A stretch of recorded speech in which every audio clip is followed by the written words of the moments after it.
Walter Pitts was indeed a remarkable individual with a fascinating story. Born in Detroit in 1923, his early intellectual curiosity and self-directed learning were evident from a young age. His ability to grasp complex mathematical and logical concepts so early on was exceptional. The fact that he tackled Principia Mathematica and engaged with Bertrand Russell, a towering figure in logic and philosophy, at just 12 years old is a testament to his prodigious talent and dedication.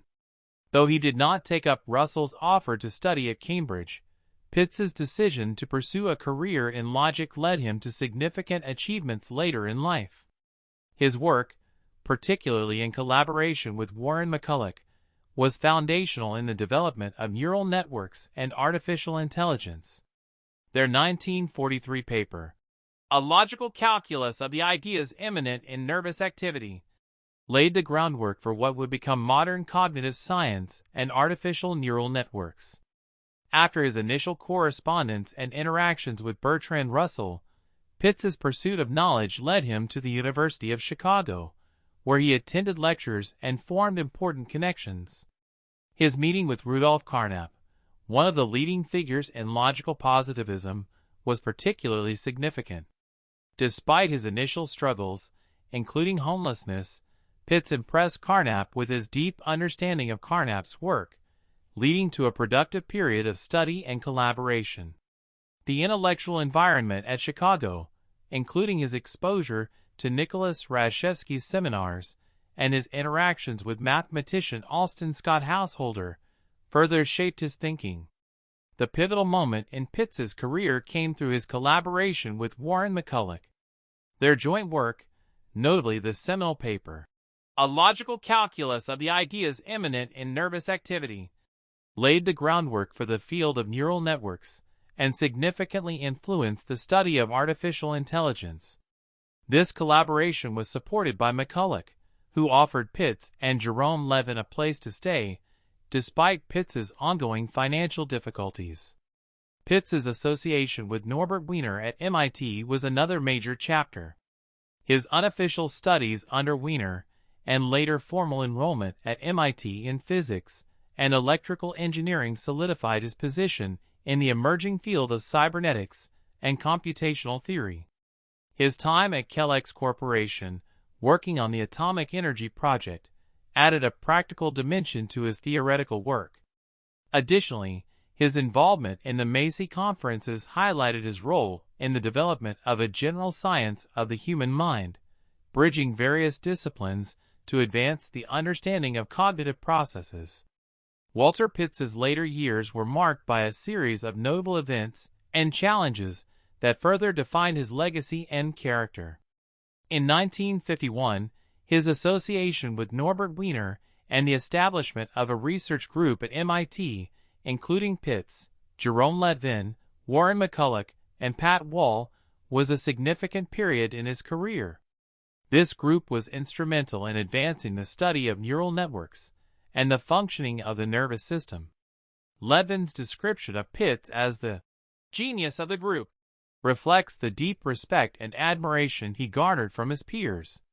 Pitts's reluctance to seek public recognition and his refusal of advanced degrees or positions of authority was a testament to his unconventional nature.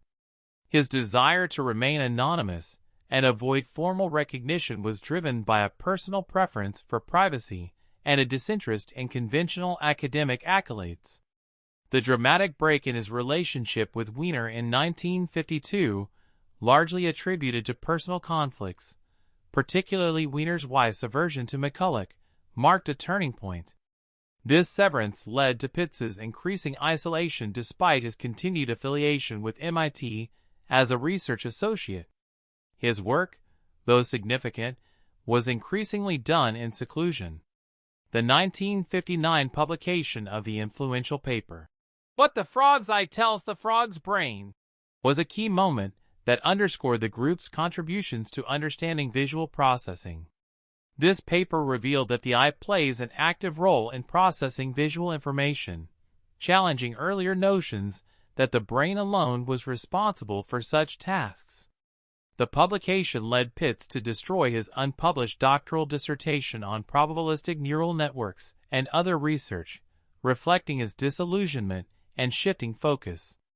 Pitts's final years were marked by a decline in his academic engagement, though he continued to collaborate occasionally, including a 1965 paper on olfaction with Letvin and Robert Gesteland. Despite his significant contributions, Pitts's personal choices, such as his preference for anonymity and his refusal of formal academic positions, kept him out of the limelight. His later years were marked by isolation and a retreat from the active scientific community, a stark contrast to the impact of his earlier work. His death in 1969 from complications related to bleeding esophageal varices was a tragic end to a life of profound but often underappreciated contributions to science. Walter Pitts's groundbreaking work in logic, mathematics, and artificial intelligence not only advanced theoretical knowledge, but also laid the foundation for the development of neural networks and cognitive science, and his early contributions, introducing concepts that are still central to discussions in both neuroscience and artificial intelligence. Nevertheless, the influence of Pitts's research endures in various fields, from the study of neural networks and machine learning to our broader understanding of cognitive processes. His innovative approach and dedication to exploring the intersections of logic, biology, and computation continue to inspire and shape contemporary scientific thought. Our Anthropology thanks Walter Pitts for his brilliant and endless contributions. We thank you too, the viewer, for watching. Please consider liking, sharing, commenting, and subscribing.